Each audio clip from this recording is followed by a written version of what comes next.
And we have a speaker tonight that's Mr. James Johnson, who is from Freshwater Scientific Services. And he went to the University of Minnesota to get his Bachelor of Science, and the University of Minnesota for his Master's in Aquatic College. So you know how they work. So he's going to talk to us tonight and try to give us some ideas as far as, you know, what's going on at the lake and where we're going from here. So, James? Yes, thank you.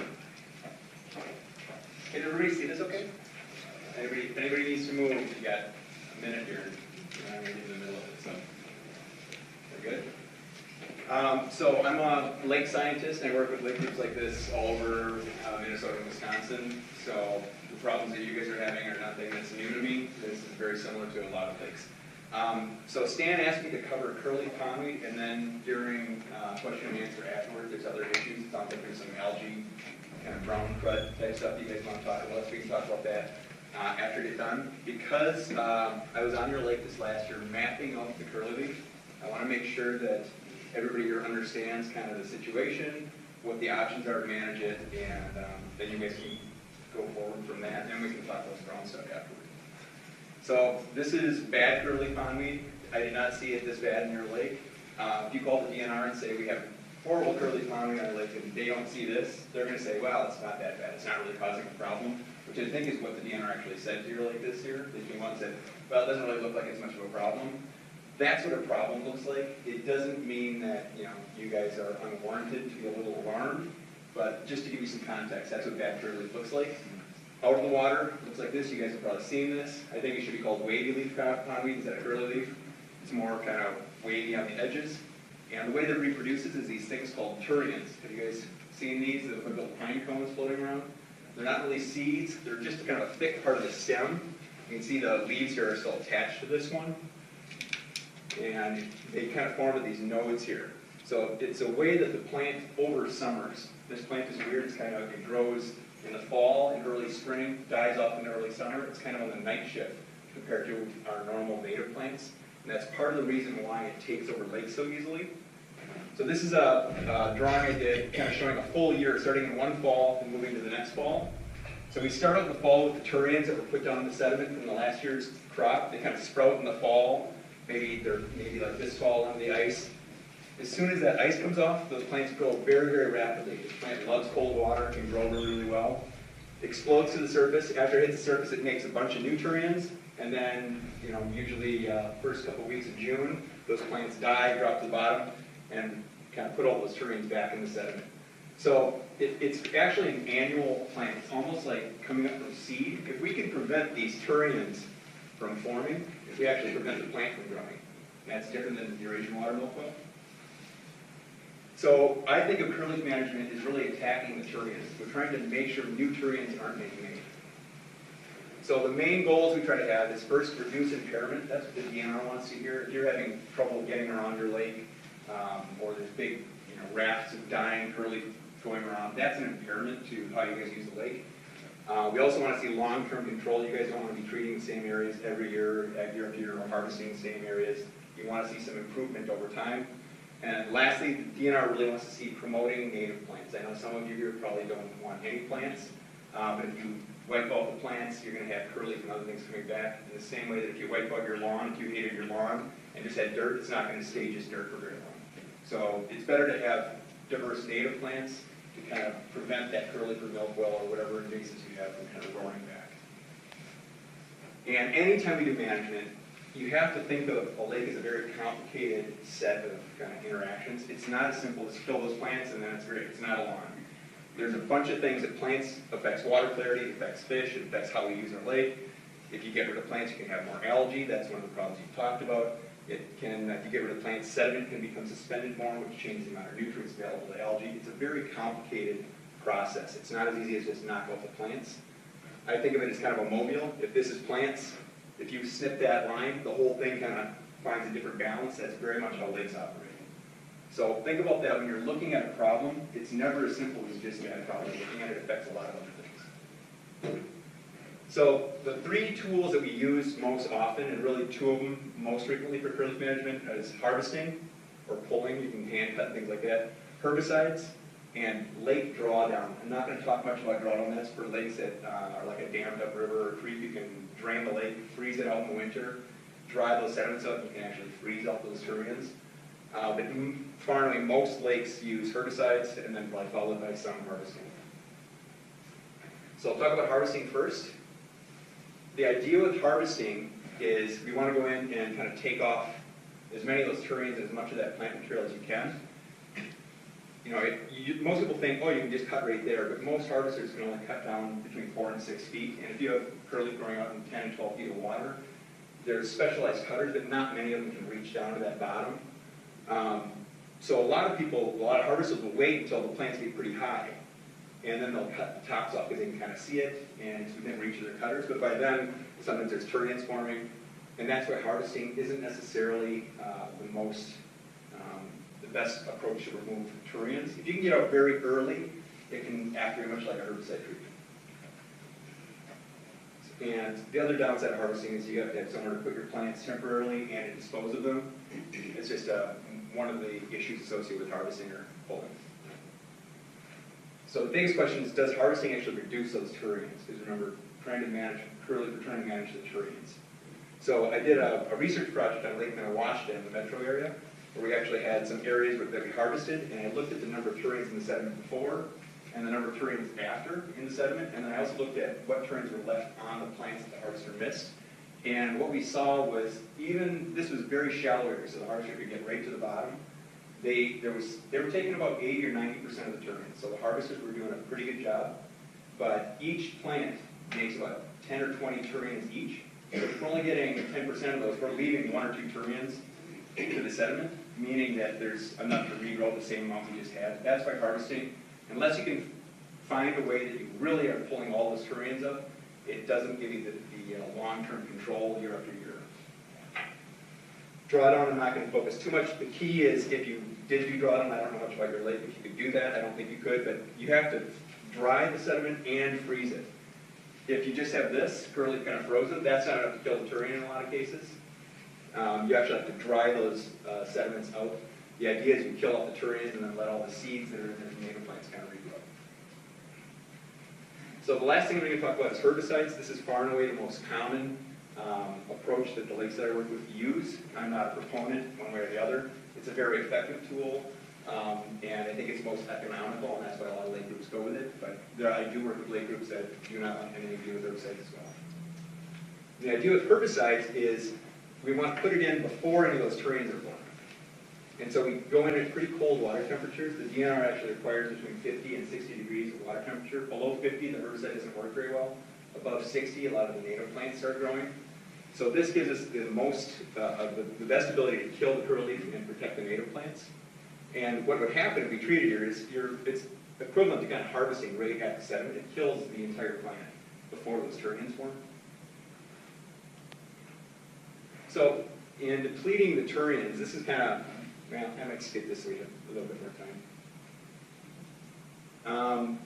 My work at the university, we looked at treating year after year after year. Can we actually reduce the number of turions? And can we reduce the amount of curly leaf? So this is before we start treating, after 1 year of treatment, 2 years, 3 years, 4 years. This is the percent of the lake that had curly leaf in it. So this is an average of 6 different lakes. So you can see in the first year of treatment, we didn't see much of a change. The curly leaf got less dense, but it was still kind of everywhere. After 2, 3, 4 years of treatment, we did see the amount of curly leaf in the lake dramatically decreasing. And when we look at the number of turions, these are 3 untreated lakes over 4 years each. This is the number of turions that we found on the plants that we collected. So we're anywhere from hundreds up to nearly 2,000 turions per square meter, per square yard in the untreated lakes. These are all of my treated lakes. We had about less than 1/2 of a turion per square yard, or per square meter. So the herbicide was very effective at preventing those turions from growing. And we saw the same thing happen in the sediment. There was a lot of turions start out, and then after multiple years of treatment, we kind of reduced those turions, but we didn't get down to 0. It kind of tailed off. And so you're in for the long haul. One of these lakes I've been monitoring for almost 15 years now. There's still turions in the sediment, even though we've been managing it very aggressively. So those turions can hold out in the sediment for a very long time. So curly leaf management, you're in for the long haul.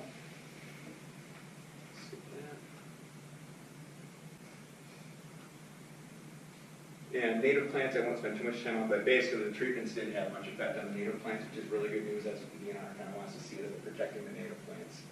Water clarity, we didn't see any major changes in water clarity in the lake. A lot of lakes are doing curly leaf pondweed to try and reduce nutrients.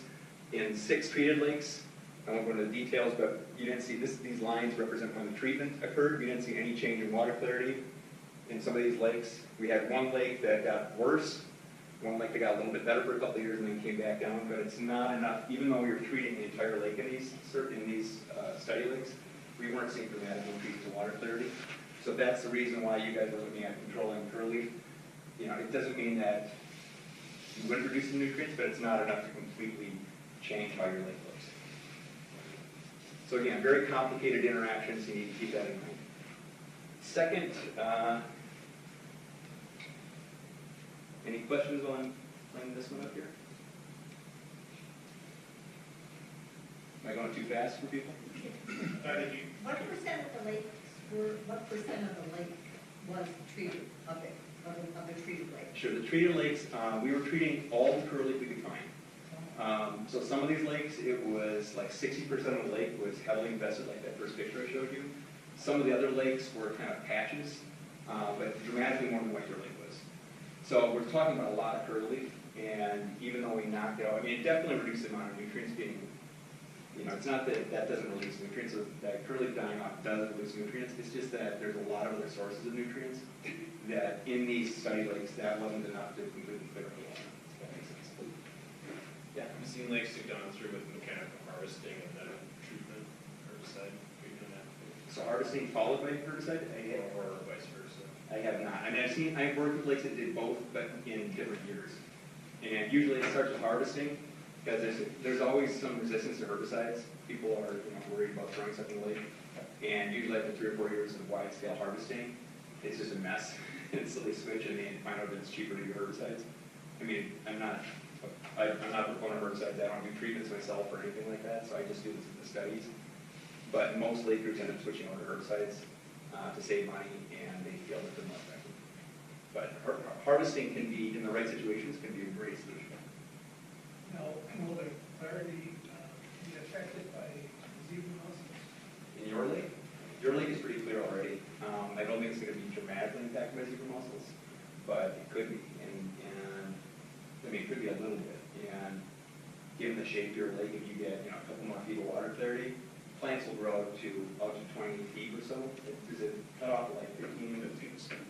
So you're already pretty close. Once you get to 20 feet, even if there's a lot of length, a lot of the plants don't grow past 20 feet. There's other stuff going on. So you wouldn't see a huge increase in plant growth probably, but your lake is pretty clear. So most lakes that I work on are nowhere near as clear as your lake. So that's good news. Oops, this one started.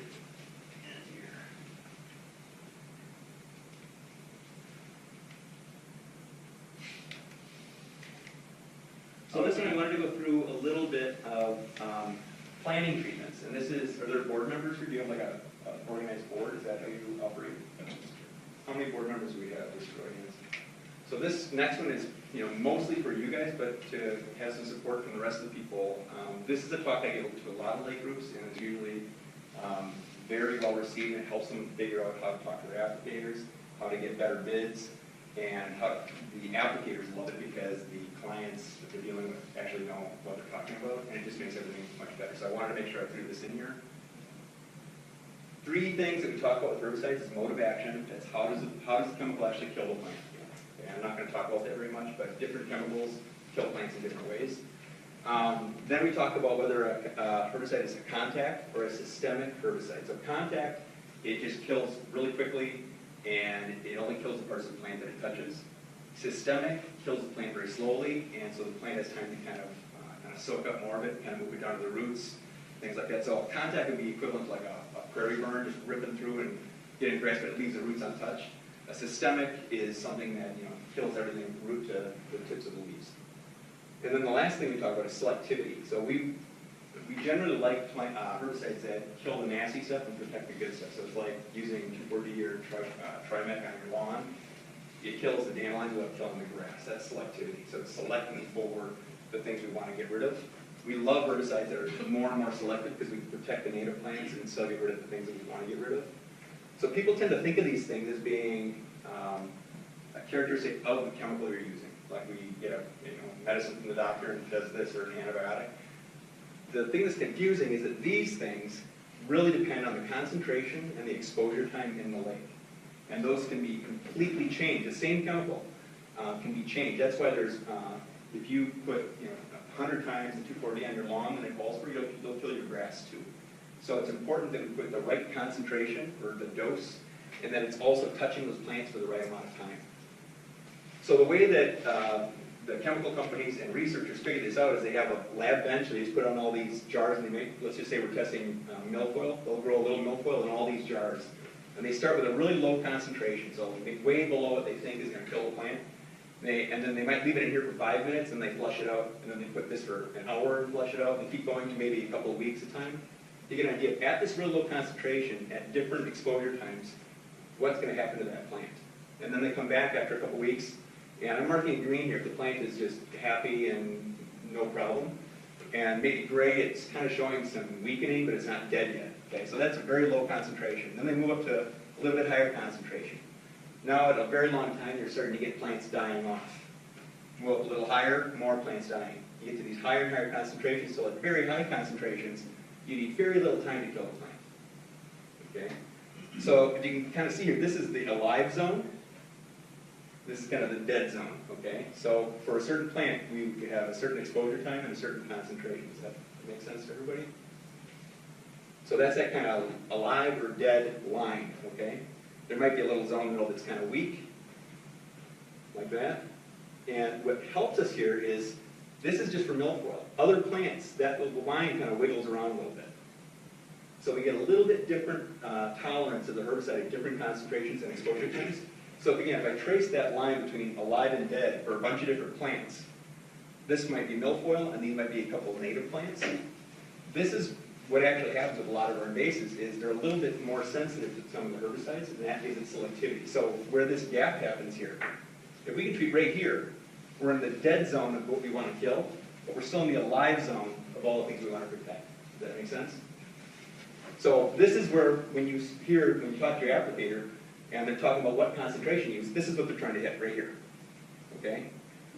If we treat, this is what most people want to do. If they treat themselves, they say, let's just put in 3 times more, because that'll kill it even more.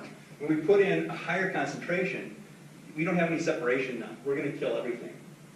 Okay? And likewise, if we do, for some reason, if it stays in the lake for a really long time, if we start treating way too much area, it stays in the lake a long time, we start killing everything too. There's no separation up here. So again, this is that sweet spot of concentration and exposure. So in a lab, that's really easy to control. We flush it out, we know exactly how long it is. When you get in a real lake, it becomes difficult. So we know what concentration and exposure time we want. So let's say this is a patch of curly leaf in your lake, okay? Size of this room maybe. Not tiny, but pretty small for treating. We put a box around it, and everybody says, okay, we need to get 1 part per million of herbicide in there, and it needs to be there for half a day. So they put the herbicide in, and they think, oh, it's going to get to the, fill that box in. It's going to stay there for an hour. But the herbicide doesn't know there's a box there. It keeps diffusing out, diffusing out, diffusing out. That's why applicators want to put a higher concentration in small treatment ponds.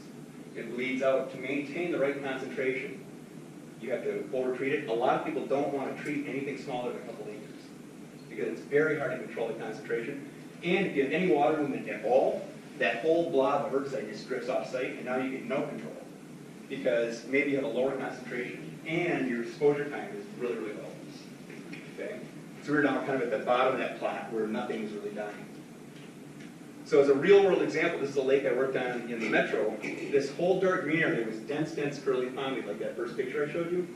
And the lake group, this is one that they had harvested for 3 years. They harvested almost the whole littoral area, so half the lake, for $25,000 a year. They had that picture I had of all the curly pilots in the parking lot. That's their lake. And this first year, they said, we're kind of resistant to herbicides. There's people on the board that we don't know if we want to try it. So they said, we just want to try a couple little plots to see how it works. Is it, are we happy with it? Do people have complaints about it? So we picked 2. Each of these is a 2-acre plot. So it's not a tiny spot. It's 2 acres. And we treated it with endethol, which is the chemical that's usually used to killed curly leaf. And I came back 2 weeks later, and the light green areas are where the curly leaf had dropped to the bottom, so it was dying, okay? And you can see everything drifted, right? The only reason we can see this is it was like cookie cutters in a sea of curly leaf. But if you were only looking here, you would say this treatment absolutely failed. You'd be calling your applicator and saying, we want my money back. Excuse me, I want my money back. Didn't kill the plants at all, you don't know what you're doing. When really, it's a small plot and it drifts. Okay? So the concentration exposure time is not maintained there or here, but we sure got a nice control along shore where it drifted to shore. Okay? So when you're planning treatments, I have this kind of made-up lake, and then I'll move to your actual lake and show the treatment plots that I have there. But if you have this little skinny band next to a bunch of deep water, do you think the herbicide is going to stay in that box for very long? I mean, it's exposed to waves, it's going to diffuse out into this big volume of water. That's a really hard treatment to get. So that's where your applicator might say, we need to triple the amount we're putting in there, or they'll say we need to use a granular herbicide, which is kind of like kitty litter soaked in herbicide that sinks to the bottom and slowly releases it. And the idea is they want it to be kind of releasing over a period of time to maintain that concentration. Okay, so that's my selectively their applicator is trying to get more money out of them by saying we need to go a higher concentration, but that's why they're recommending it.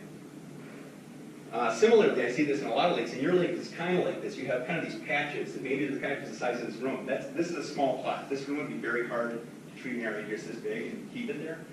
So I see people going out and putting, you know, a cup of herbicide here, a cup there, and it all just drifts away. So a better approach is to try and kind of enclose those areas. And this is where, you know, the DNR, there's a back and forth. They don't want you treating 3 acres to kill, you know, patch the size of a dinner table. They say, is that really causing a problem? But if you have, you know, half of this room with patches, you kind of want to treat that whole area together.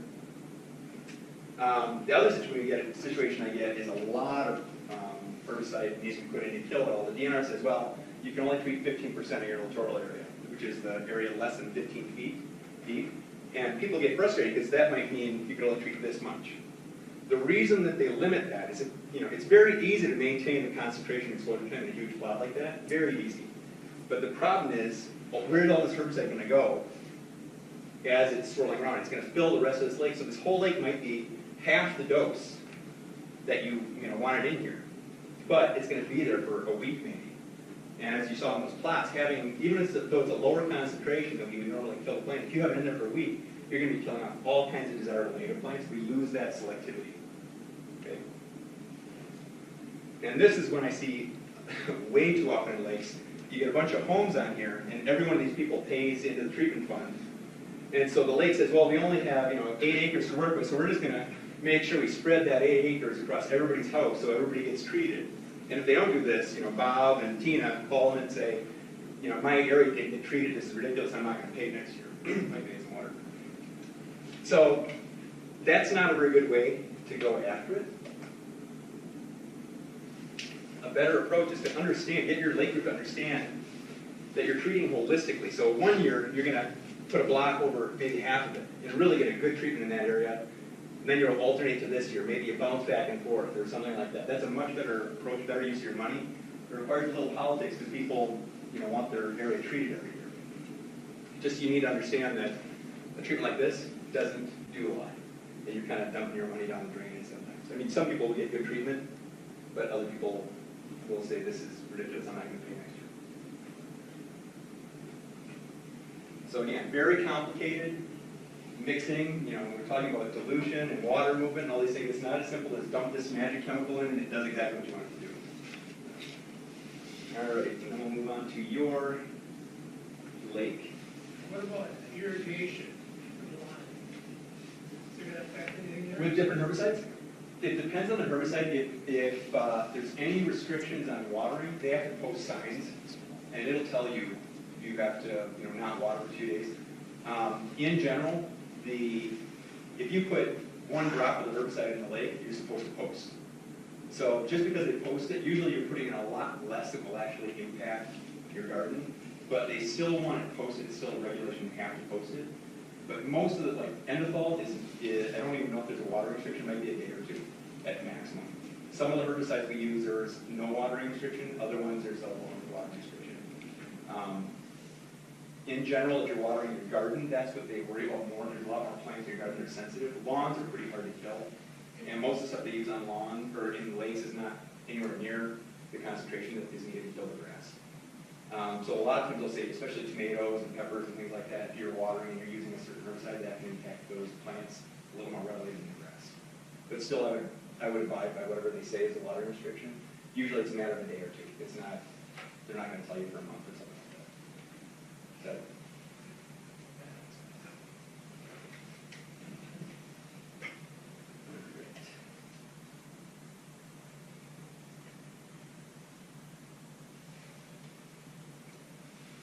so this might be a little hard to see. I'm not going to read it. I just wanted to show you some of the maps from it. But this is the report that I did for your lake. Yeah, that's not gonna work.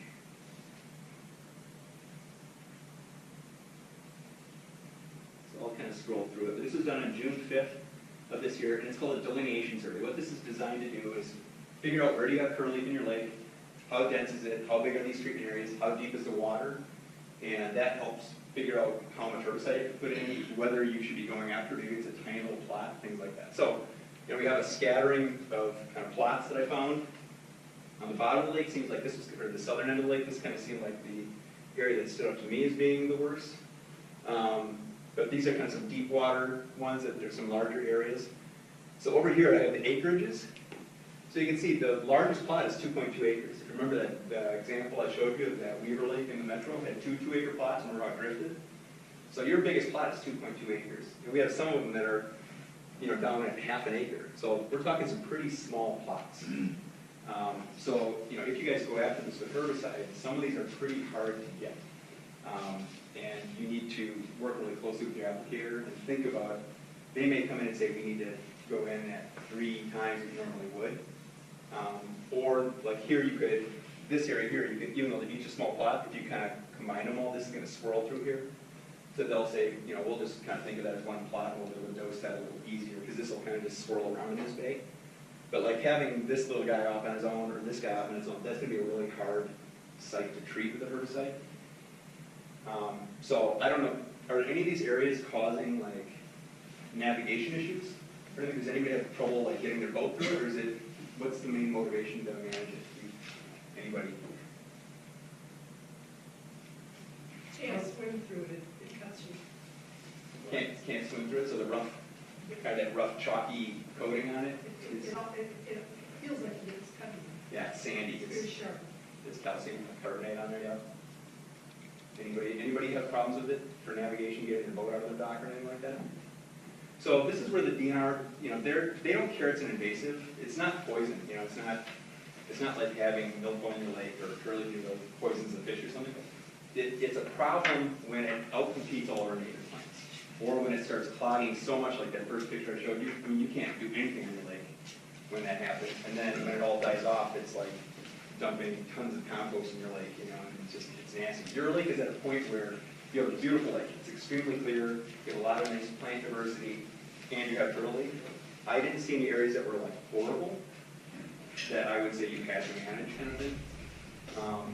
So again, it's totally up to you guys. This is just to say, if you were going to treat or harvest, you can use this for harvesting too. You know, where are you going to focus on?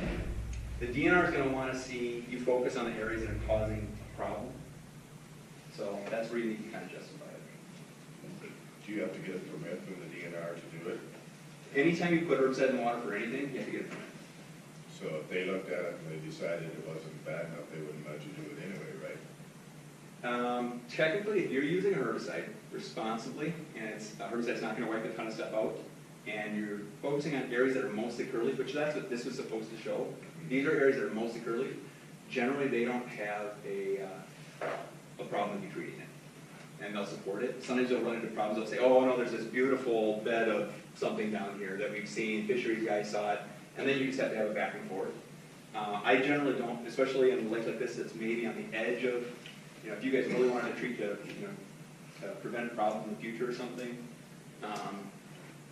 I would go in way ahead of time, talk to the DNR, talk to your permit person. You deal with Chris Turek, or who you guys? Eric, you deal with Eric. Yeah. So, and I don't know him very well. I work in the Metro more and with Chris Turek in Wright County. But I can tell you, most of the problems come when somebody waits till the last minute, throws a permit down, and then they're more apt to say no. This is, we don't have time to deal with this, there's not a problem there. If you go in, now, having the survey done, and just say, hey, this is what we're thinking of doing, what do you think? And having a little back and forth, I find that works 100 times better. Because they'll tell you right away if they would never support it. Generally, they'll say, oh, well, let's take a look here. Oh, yeah, I can support this. I think this is justifiable on my own personal. I could see this being treated down here and getting good control down here, if that's a problem. These areas are deep offshore. To me, they don't really cause a problem. They actually provide some winter habitat for fish and oxygenation and things like that. It's not causing a problem. I wouldn't go after it. Some people don't want to let this go away because they think it's just going to take over the whole lake. We have to kill it all or it's going to take over the rest of the lake. I can tell by how widespread this is. Curly has been in your lake for a while. You're connected to Nest Lake. I've monitored with Nest Lake, and it's a Curly factory. So, you guys have tons of exposure.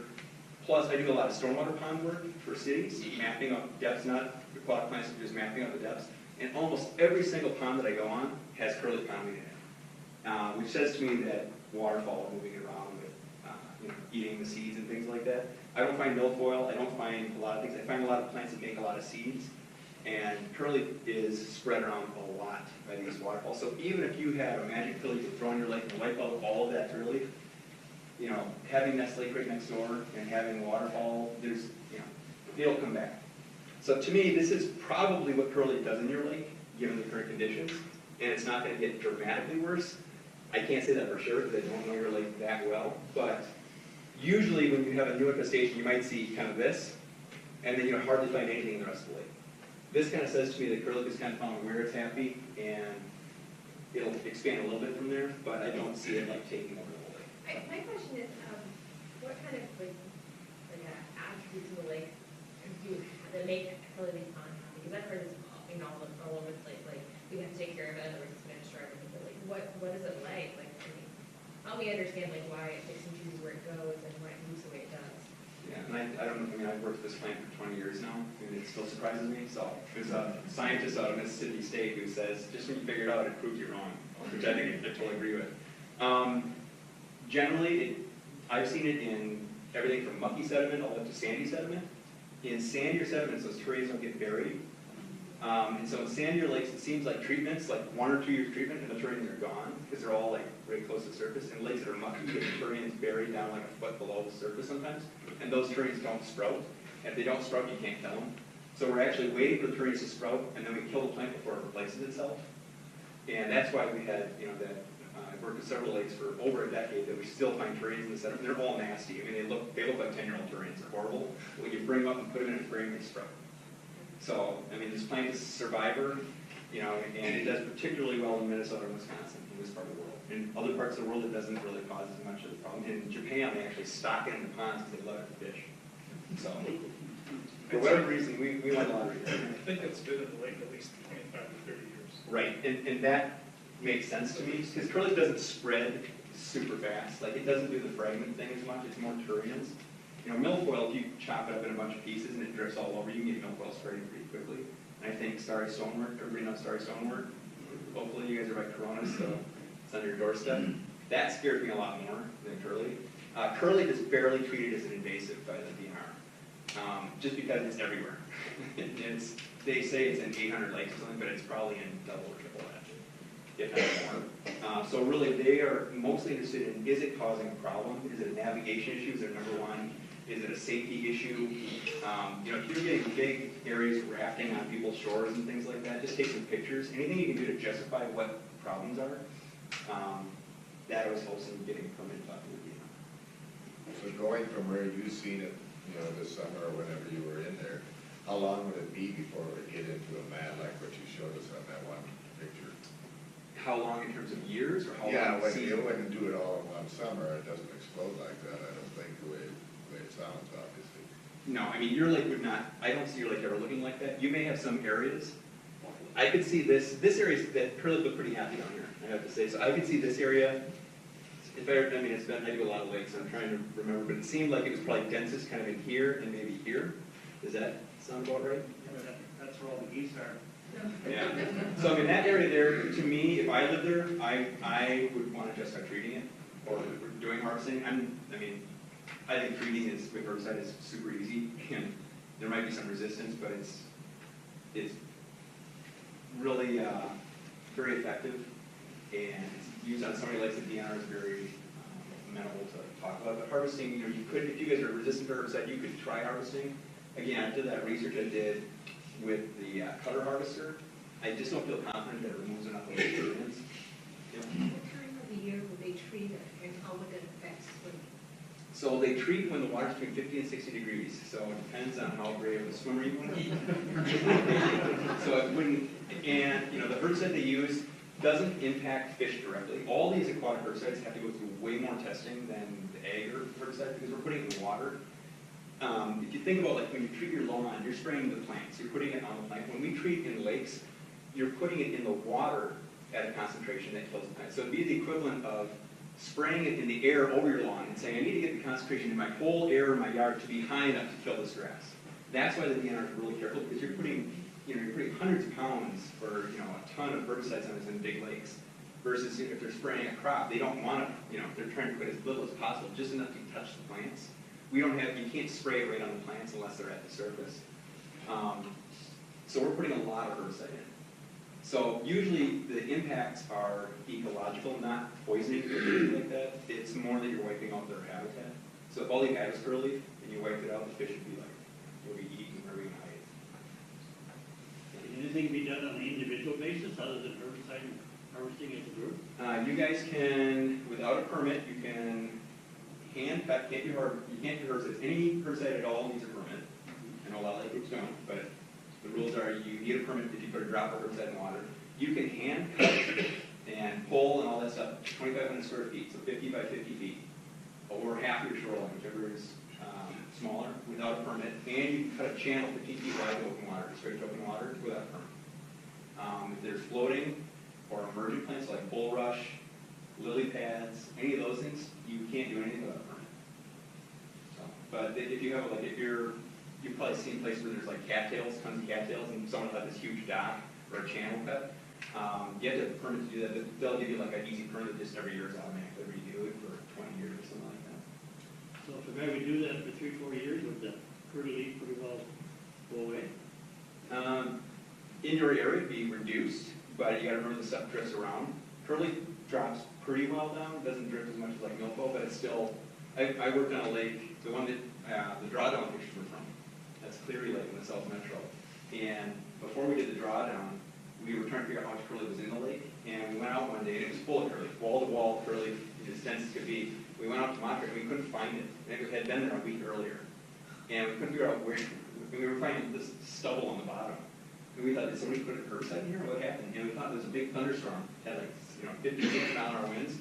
And it looked like someone had just taken the curly leaf and just rolled it. And one whole side of the lake had a big tube, basically the curly leaf, as big around as this room, just laying on one shore. So all the turns in that whole lake were deposited right there that year. So I mean, that's an extreme case, but if you get, the plants as they start dying, when those turns are ready to kind of break off, what happens is the bottom of the plant kind of breaks down, just like leaves falling off of trees, they just kind of aren't very attached, and you get a little bit of wind. So if you have a calm period, you'll just drop down the plant guys, but if you get a well-timed wind, you could win the lottery and get all the pushed to your shore. Yeah. When you're talking about the restrictions over the square footage that you can remove, you're talking about everything you remove. What about just removing the tops, the turnings? Well, the turnings can form all the way down to the base, actually. And this plant is a survivor. If you rip the plant, it'll throw out more turnings at the base, which is ridiculous. I mean, this plant is a total survivor. You can rip the tops off and then reduce it. That's pretty surgical. If you want to, if you have a few hundred plants, you could probably do that snorkeling. If you're talking a quarter acre or 1/10 of an acre, with we're talking tens of thousands of plants, that's going to be really difficult to do. But you could. That's what harvesting basically would do, is cutting off those tops. I don't think you're going to see long-term control with that. In Wisconsin, they do a lot more harvesting, and they'll have 1 year they get a great harvest, perfect weather conditions. The terrains were forming late. The harvester could see exactly where it was going, and they get a great harvest that year, and there's hardly any terrains made. And then the next year, you know, the weather's weird, and he's out there trying to harvest, so the plants are, you know, you can't see what he's doing, so it's like mowing the lawn the day after you mowed it. You can't really tell if you're staying on track. And then a week later, there's huge areas that come up that they missed, and there's tons of, so it seems like it's a hit and miss type thing. But on a localized thing, with the visibility you have with your water, it's so clear. I think harvesters could do an okay job if there's resistance herbicides. Did you compare Eisterhold's survey to what you found? Eisterhold. Is that The DNR that did the the first survey. yeah, I actually have it up here. Do you want to see it? Well, yeah, because he had very little found, and I would disagree Yeah, well- that it hasn't exploded in the last 3-4 years, because I've been monitoring really close.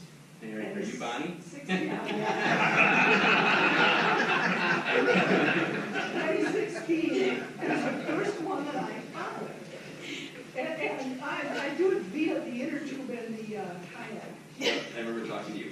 So, that wasn't right. And it seems to me it was an absolute explosion. Well, here's what I found. So, if you look at this is the line that I actually went on, okay? And I drive my boat, 3 or 4 miles an hour, visual, rate tosses, sonar readings. So every one of these green dots is a 1, 2, or 3. So I mark if it's, just a couple plants, if it's kind of a patch, or if it's what I would say a 3, like an area, not a huge area, but an area that would, if you ran your boat into it and it hit the surface, it would be a problem. So the really big green dots, which is probably hard to see, but there's some big ones right here, those are 3s. There's a lot of 2s, and then these little guys are 1s, okay? So that's how I do it. I spend a lot more time than the DNR does doing this. But you can see my boxes generally enclose all those areas that have, denser growth. There's a couple that float out here, there's a 2 there, but it was just 1 patch. So I'm not gonna mark that as a potential treatment area. But, you can see the boxes that I drew generally cover those areas of denser growth. So I'll show you, that's how many dots I did, okay? So I'll show you the DNR survey here.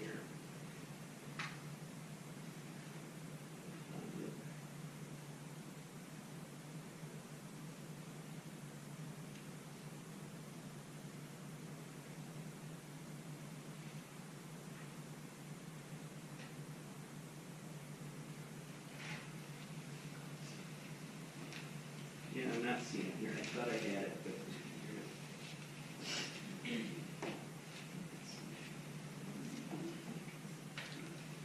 Well, basically what the DNR did, I'll go back to this one. I can just show you the map here. And they don't have the time. I spent the day out on like doing it. They probably did 3 lakes in that day. But, And he was out there for about half a day. I think I was out there Oh, was he? for a good 2 hours. boy, they did not cover much. So they did their winding path went about like this. Okay? And they had like 1 or 2 dots in each of these treatment areas. And so based on 1 rate toss, they were saying, oh yeah, it's not a problem. But, when it's patchy like this, if you're in a lake like that first picture I showed you, it's very obvious. Everywhere you throw the rate, you get a ton of curly. This is different because you're hunting little tiny patches. And I couldn't have done this without having good visibility. If I had to throw the rake, I would have missed a lot of this too.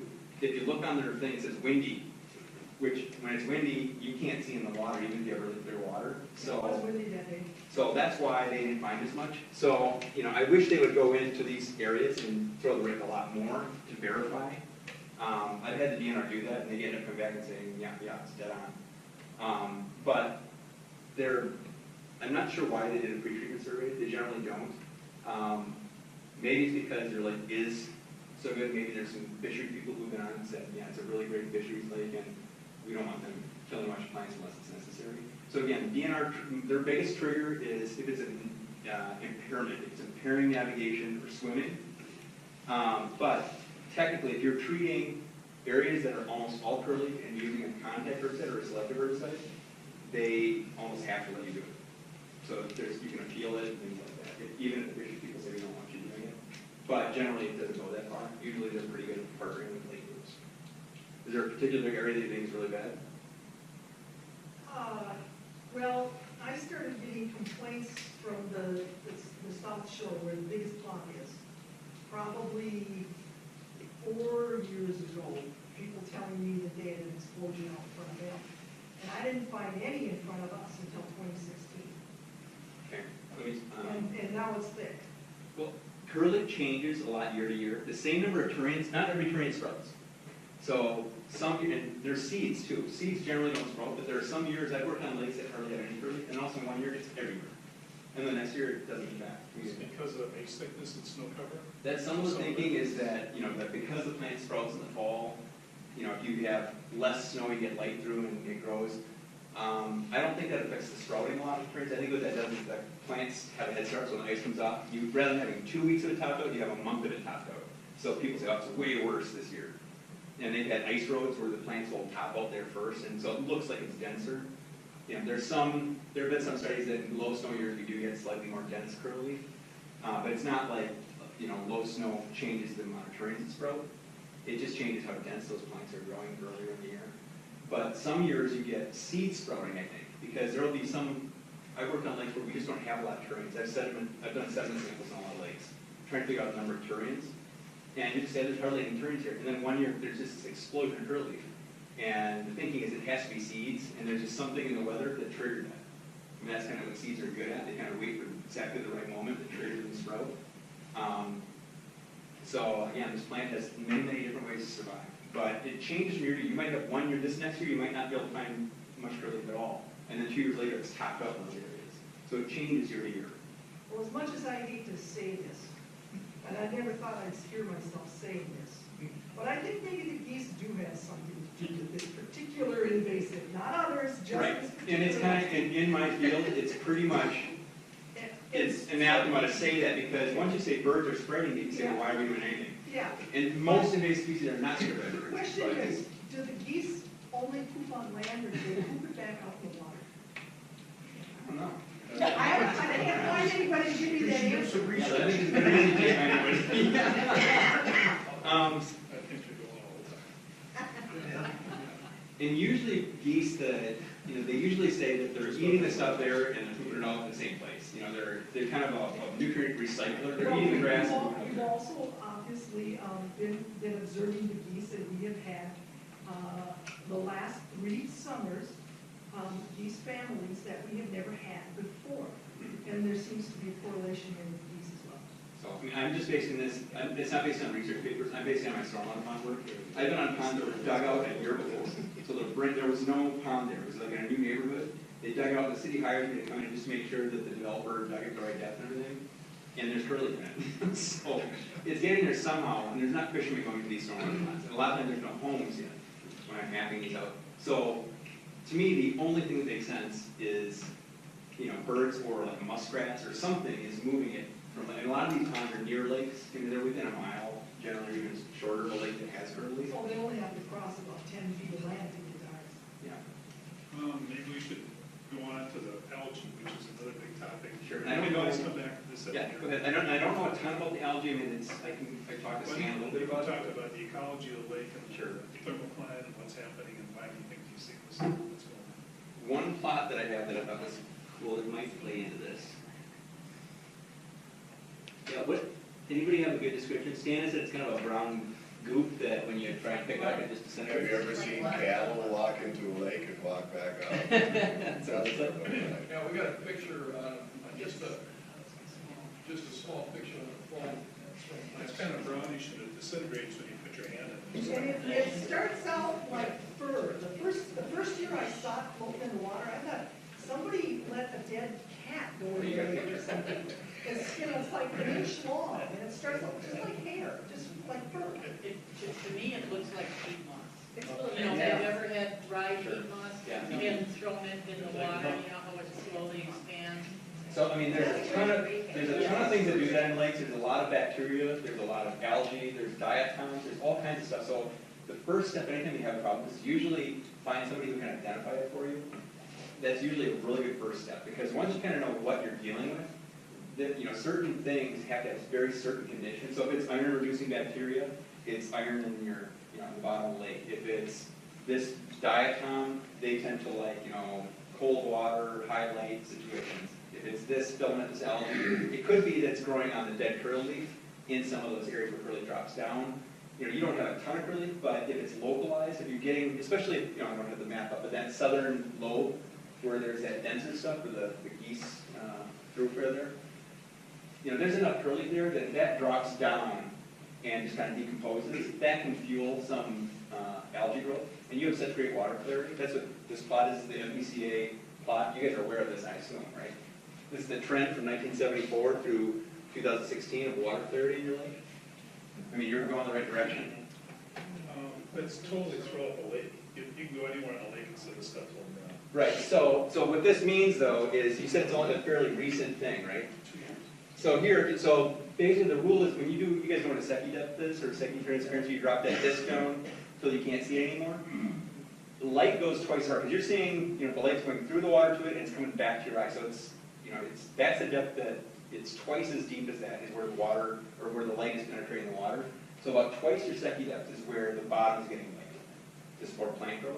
So when we're talking back here in 1974, you had 8 feet of water clarity, so there was light reaching maybe down to 15, 16 feet. Now we're talking 12, 13, 14 feet, so you're getting light down to 25, 30 feet. That's ridiculous. So plants don't grow up to 30 feet. There's too much water pressure actually. They can't handle the hydrostatic pressure. So past 20, 22 feet, they just don't grow very well. So you have a whole portion of your lake that is not supporting plants because it's too deep, but it's still getting light.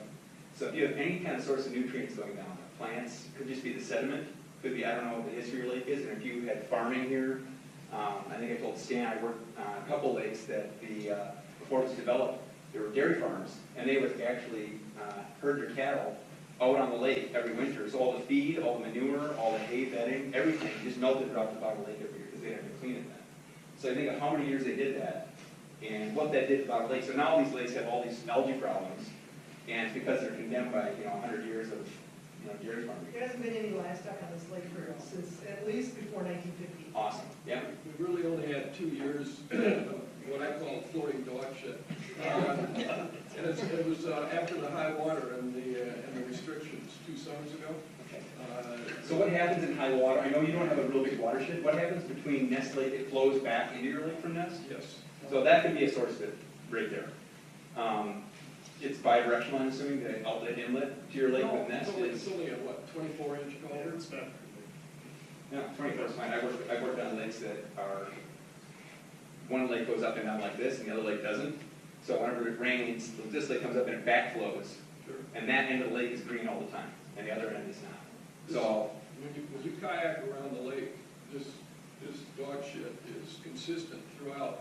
The only thing is in the morning, you don't see it. And it's in the early afternoon where it starts floating up. You can see it on the bottom, you can see it on plants, and it'll release in these sheets.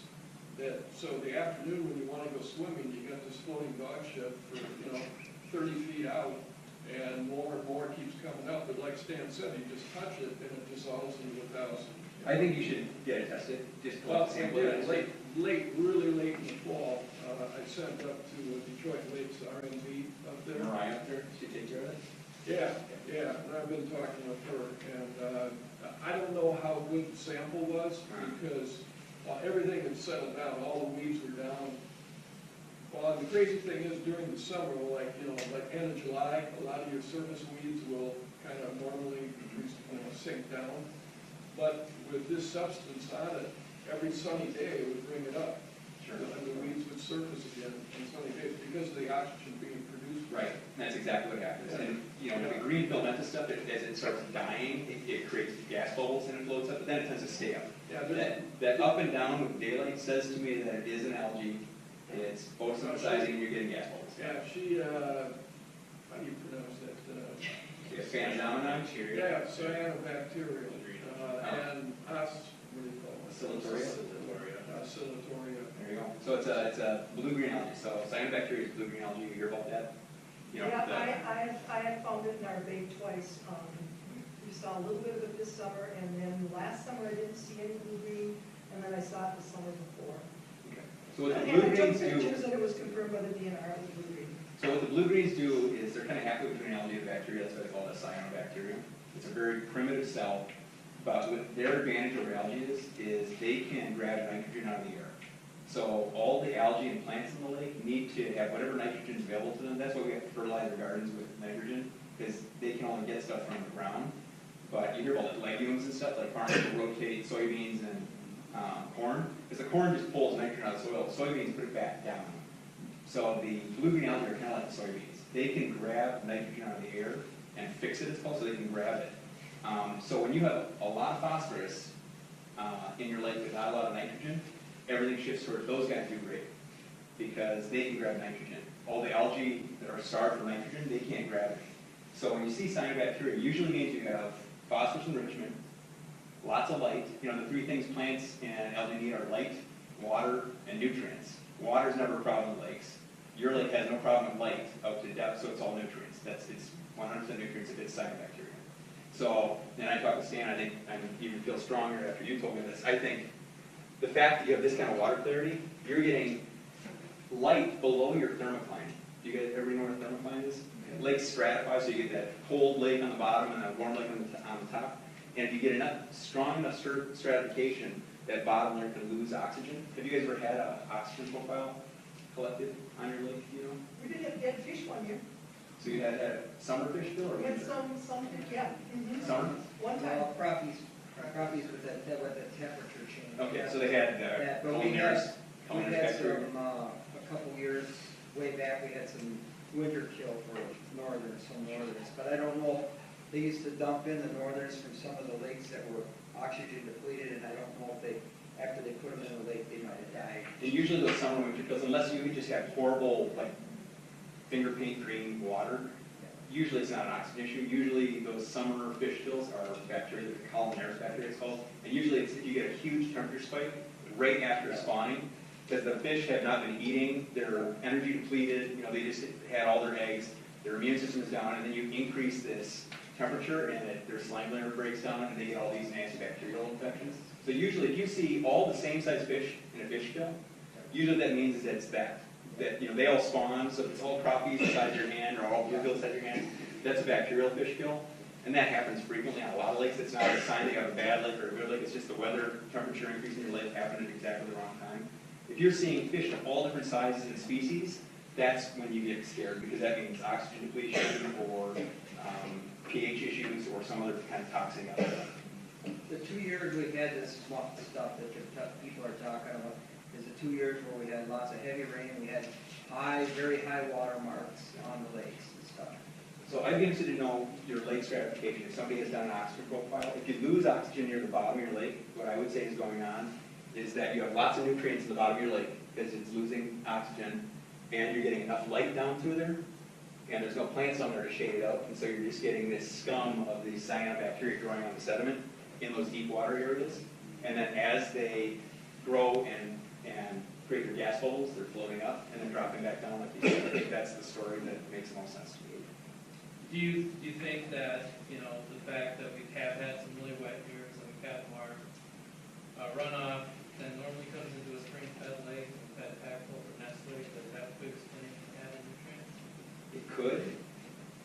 I need to know more about I need to know what the oxygen profile is, and I need to know more about watershed and stuff. So. We have I call it a deep lake, where at least 60 or 70% of the lake is deeper than 25 feet of water. That's you know, you got. So it stratifies for sure. Yep. But the question is, does it lose its oxygen? In clearer lakes, sometimes it doesn't lose its oxygen in the bottom. In really green, nasty lakes, all kinds of algae starts rotting. That's what uses up that oxygen, is the bacteria breaking everything down. So you may still have oxygen down there. It might just be that there's enough light down there, and it might just be stuff oozing out of sediment a little bit, even if it doesn't lose its oxygen. But I think if Mariah said that it's a silatoria, I don't know what you do to, other than, you know, get some cruddy water clarity going, get more algae, or what you don't want to do. The fact is that the bottom gets stirred up a little bit more on this lake than it has been. The last 10, 15 years, we have more boats with over 200 horsepower and jet boats and wake boats and stuff, and they go across that main bar out in the center between the point and the east there. It's 6 feet of water. So you're going to, with a jet boat or a wake boat, you're going to stir up all the way to the bottom. In 6 feet of water. Yeah. I mean, I would, just given the quality of your lake and how clear it is and how small your watershed is, I think it's a good opportunity for everybody who lives on the lake. You have a much bigger impact on your lake than most people do because they have watersheds. So if you're draining 10 square miles, to tell a guy, oh, don't fertilize your lawn that much, because, they go, I'm one out of 10,000 people, but you guys have a very direct impact on your lake. So I would say, lawn fertilization, shoreline stabilization, any place that dirt from your yard is washing into the lake, those are all big, potentially big sources, relative sources. They're not a huge source, but that, if you could cut all those off, you may reduce it by 20%, We hooked up to county sewer on the west side of the lake there. We've never had septic or anything there before. And Guam Construction had talked about years before, that the entire west side of the lake, the whole length of the lake there, there's a water table, there's a blue clay layer 5 feet down. So any fertilizer you put on your lawn ends up in the lake. Just because the blue clay layer, it's not sinking down any further, it's sitting right on it. I mean, anything you guys can do to have responsible shoreline management, I think, buffer strips type stuff to filter that stuff. Dirt, phosphorus is attached to dirt. I mean, that's really, people think fertilizer, but it binds on the dirt. So anytime you get dirt washing in, someone puts in a new garden or their grass is dead, and you get a big gully washer, that dirt holds a lot of nutrients, and that sinks to the bottom of the lake and releases nutrients. So, but our culvert was plugged 2 years.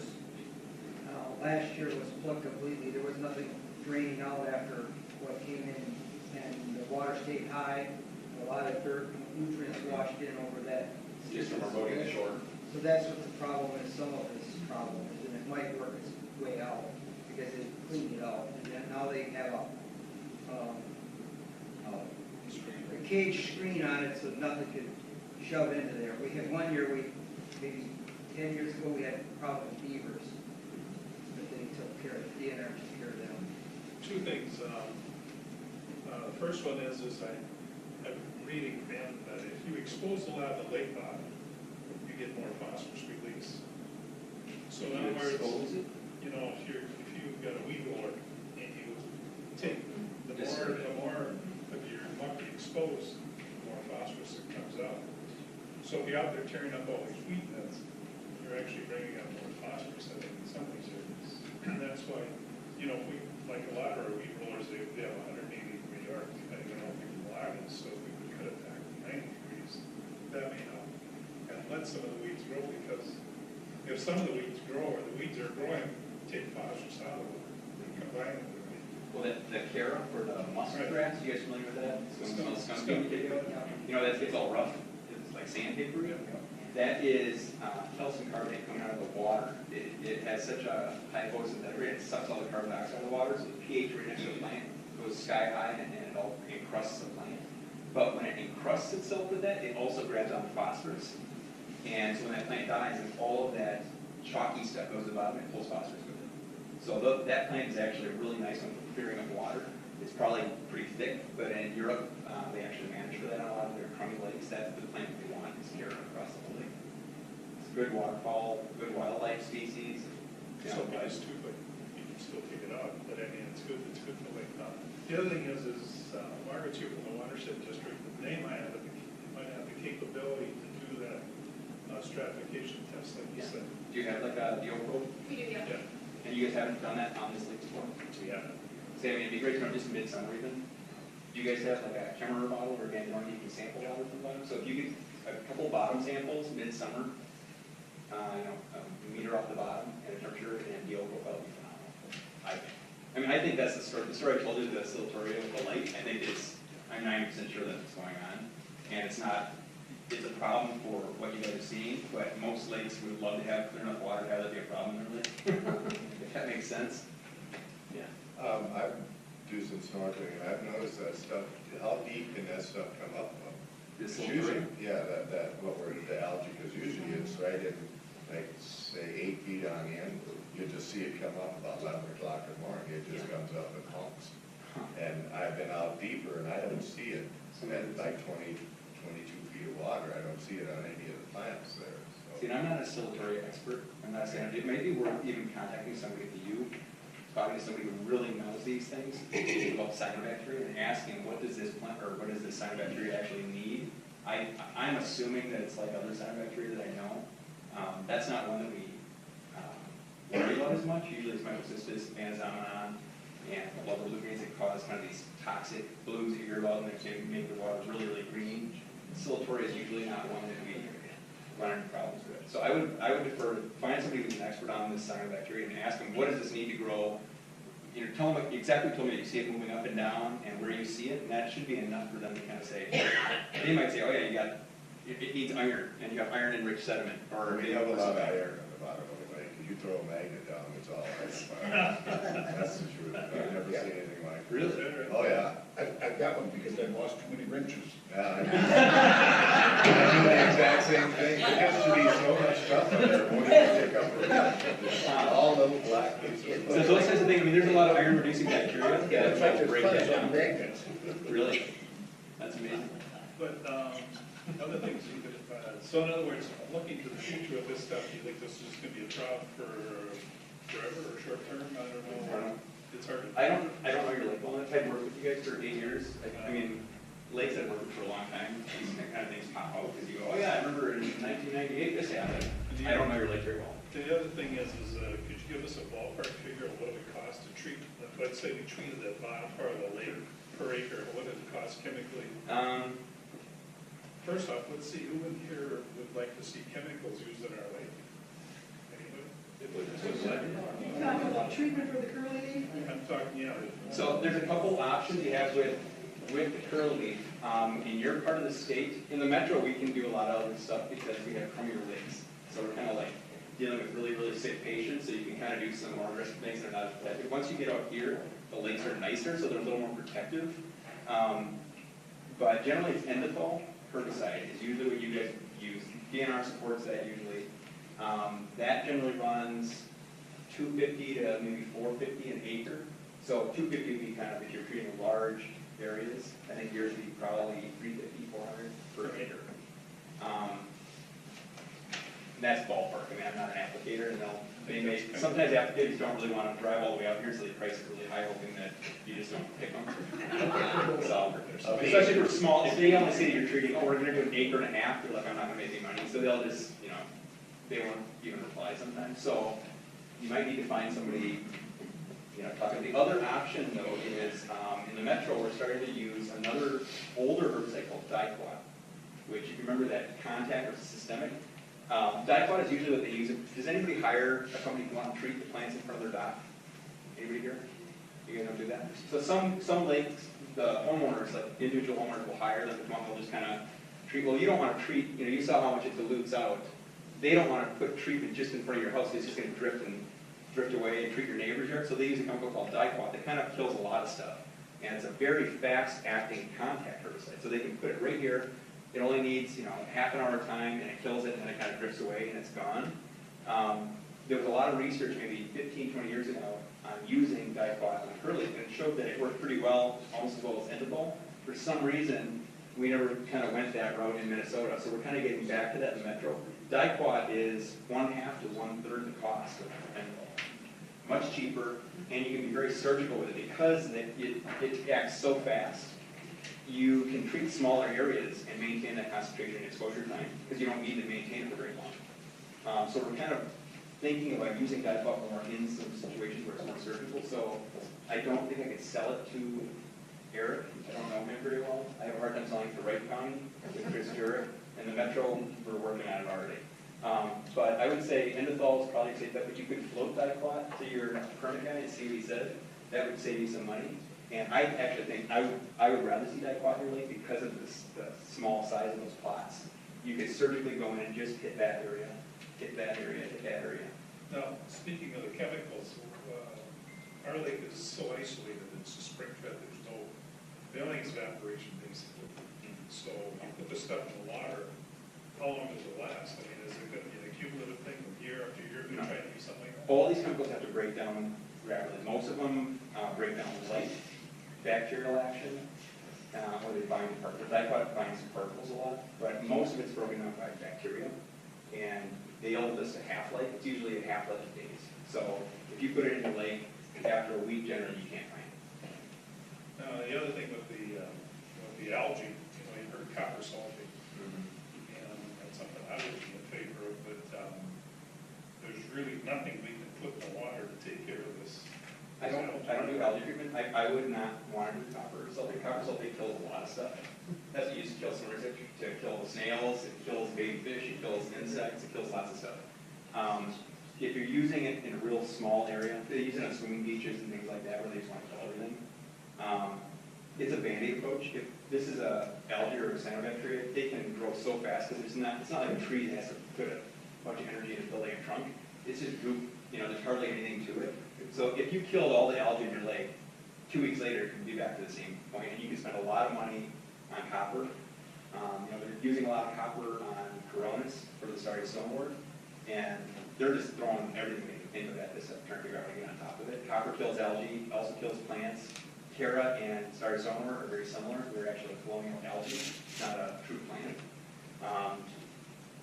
I wouldn't do copper unless, the only way I should see copper is if, let's say, there's one area of the lake that just always had this clod algae, half acre, quarter acre kind of thing, it's by, where everybody swims or something, then I could maybe see justifying it, but if it's kind of lake-wide, you don't want to get in the business of treating your whole lake.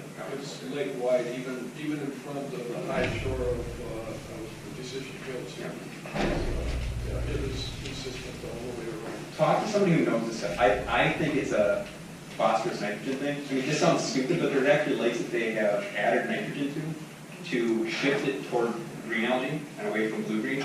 I've never worked on a lake that did that, but in like some reservoirs, they'll actually dump nitrogen into a water body because that's what is favoring those cyanobacteria, is there's not enough nitrogen. And so the other algae are out of the way, which is probably why you have such a nice clear lake. Low enough phosphorus and not enough nitrogen. So I would talk to an expert who knows this silvatoria. They may say, oh yeah, there's this really easy way to get rid of it. I don't think you're going to find it. Yeah, there's an article here, I think some of the materials from Australia, but they were putting down lakes are upside copper sulfate is no longer being used for some different reasons they're mentioning here, because of the toxicity to crustaceans and fish. But and that does accumulate. Copper sulfate accumulates in your sediment. But this cultricide is a chelated copper product that eliminates blooms with lower toxicity risks, and that's what we're using now. So is copper. There's also some peroxide-based ones that, it's like OxyClean, kills it with oxygen bubbles. Okay. That's a real environmental safe, but all these things are super expensive. Copper sulfate's probably a third or a quarter of the cost of those. And if you're treating large areas, you're still talking, probably tens of thousands of dollars to treat. If you're going to try and treat the whole bottom of your lake, you're talking $10,000. So again, it's very isolated and localized. You can go after it with copper sulfate. They do it in swim beaches or swimmer's itch all the time. But that's, you're talking a very, very small area. I mean, you could try something. You could try one of these peroxide-based ones or something. But to me, it might be an isolated weather-based thing, like you said, with you have the big rains. It might just be something because you have this perfectly clear water. It's a side effect of that really clear water. So it might just be that when you have a big rain year or the culvert gets plugged or something, for 2 years you have this and then it kind of disappears. Washing in extra dirt. And phosphorus doesn't leave your lake. It doesn't evaporate. Nitrogen evaporates. Phosphorus, once it's in your lake, the only way it gets out is flushing out. That's the only way phosphorus leaves. So, if you don't have a lot of water going out of your lake, anything that gets in stays there and just continues to cycle and cycle and cycle. RMP was saying that they just be a 4 or 5 year cycle. And that's about right too. That's all that complicated web I kept showing, that's how things are. You get things shifting and then something will happen, maybe you'll have a drought year or something where you don't have any rain and it shifts everything back. So that's how lakes are all the time. And back to that curly leaf herbicide, is there any way to put that down or take it through the roots? With curly, we don't care about killing the roots because it's an annual. So it doesn't come up from roots again. Okay. If you just have a really horrible tree, you just kind of burn the tops, it'll regrow. But once you've gotten it down, once it gets past about this tall. I just meant if there's a granule or something that you put down, it'll probably contain it a little bit more or not, as far as your drip and everything else. I suppose not once it's in water. Yeah, not a lot. And with curly, you're dealing with the temperature issue. When you go earlier, the earlier the better because the plants are smaller. And then you might want to do like a granular, you could to get it down there. But generally, The granular versus liquid, the applicator will tell you makes a huge difference, but in actual studies where we've sampled the water, there's very little difference in the amount of, I mean, there are some formulations of some herbicides that it really does slow release over a week. Most of them that you get as granular, it releases it maybe a half hour slower than just under the liquid, and you pay twice as much for it. So, and most applicators would be pretty straight up with you about that if you ask them. Just, not to add another 3 hours here, but what do you have to say about zebra mussels? In your lake? Yeah, well, because we have them. Yeah, I saw that. I just saw that first time. I didn't realize you had them. You just got them in October, they found them, right? They've been in for 3 years. Yeah, right. And they found, how many did they find? Just a few, 6. So do you guys know much about, have you gone to like the university invasive species showcase or anything like that? Anybody here? You guys should send somebody there. Every year they do, at the university, they do a showcase of all their aquatic invasive species research. They do zebra mussels, curly pondweed, milfoil, starry stoneworm. You can learn the latest research.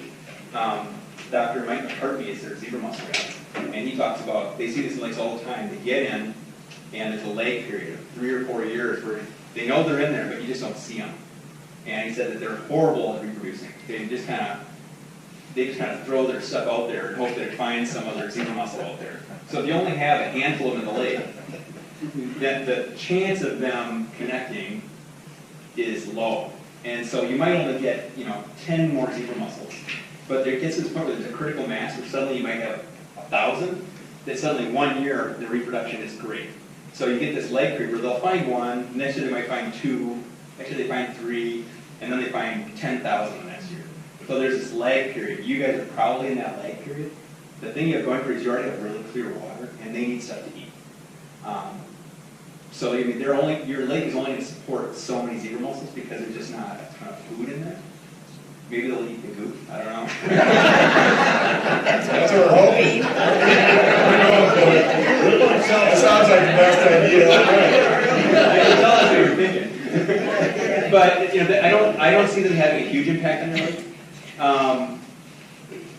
They might clear up the water a little bit, but your lake is so clear already.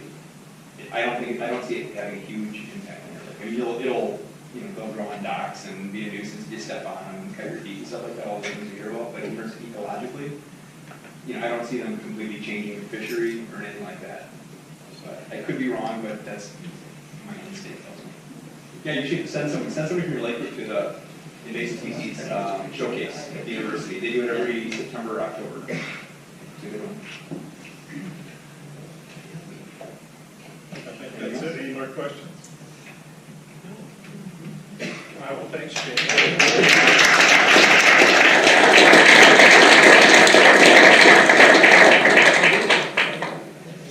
Any questions for the board? Yeah, Stan, I'd like to get from the DNR to get just maybe again, a number of people, so we can look at tracking increases of people over the last 5 to 10 years. I can look at this. They should be able to. You can tell on Google Earth. If you go on Google Earth, you can actually see them all. That's what I do. I map all the lily beds and weed rollers.